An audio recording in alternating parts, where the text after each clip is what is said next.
The reason I've come from the conference today is it's increasingly important as governors to actually know something about the curriculum.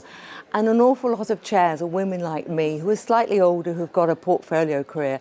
And as much as we know about governance, we don't necessarily know about the curriculum unless we've got children of a school age. So I thought it was a wonderful opportunity to actually get up to speed with what today's curriculum looks like. Well, I came today because I feel that in education today, there's a real disconnect right now between research and practice. There seems to be an aversion almost to, what researchers are saying, what universities are saying, and what we are doing in classrooms. And part of that's political, part of that's just practical. But I came today because I'm really deeply interested in what research is telling us is best practice in literacy and literature for young people. So part of coming to the conference was that I sit as a member of the Helen Hamlin Centre for Pedagogy Advisory Board. But when I saw the range of speakers, I felt actually this was a real moment to refresh and remind ourselves of what it was all about. Why do we do the job that we do? The key takeaways are just how exciting it all is and how much I would like to be a child going through the system now. I mean, I'd love the idea of being able to dress up in my favourite costume of my favourite character.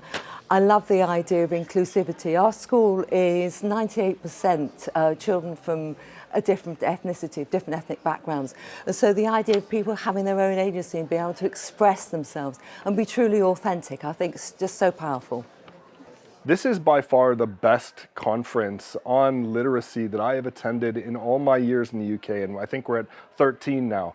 It's been absolutely incredible. And Teresa started us off just brilliantly talking about reading for pleasure and the number of strategies that she gave us through her talk about things we could be doing that are really practical, really accessible, that any school on the planet could be doing.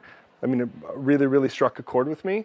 And then listening to Frank talking about our voice and going back to really why we all became teachers in the first place, to really make a big difference.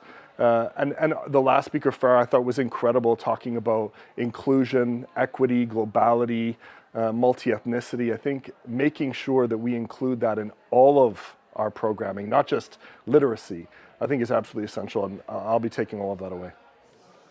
So two key things that have really stood out for me. One is that I'm going in to support two schools next week, looking at the quality of their writing and their writing provision in the school. And straight away, I haven't prepared the sessions yet, but I've almost prepared the sessions while I've been sitting here this morning, because I know exactly what I'm going to talk to them about, and around inspiration, around representation, and so many takeaways from this morning. And then the other role, one of the other roles I fulfil, I lead the Tower Hamlets Local Authority Outdoor Education Centre. And it's a centre where children, generally year sixes, come and have a residential stay. And I've been wanting for a long time to look at how we can bring some of that stay alive through children's literature. And today has been an eye-opener for that, and it reminded me of the importance of that. And we've got a real opportunity when we take children out of their homes for 4 or 5 days. They stay with us for a few nights, and we've got a chance to really inspire them through many of the opportunities that we've heard about this morning, and give them a real love of reading. So I'm taking that away, and I'm going to make myself a personal target of making it happen.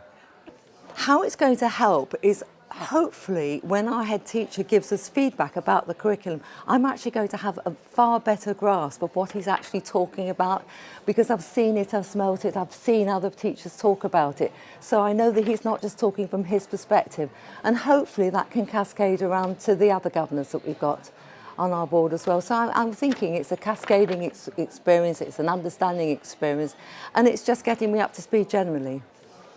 Yeah, so I guess the reality as a head teacher is that I could go back and be really, really draconian with, say, well, now we're going to do this, we're going to do this, we're going to do this. But I think really great schools, are led by conversation, just like today.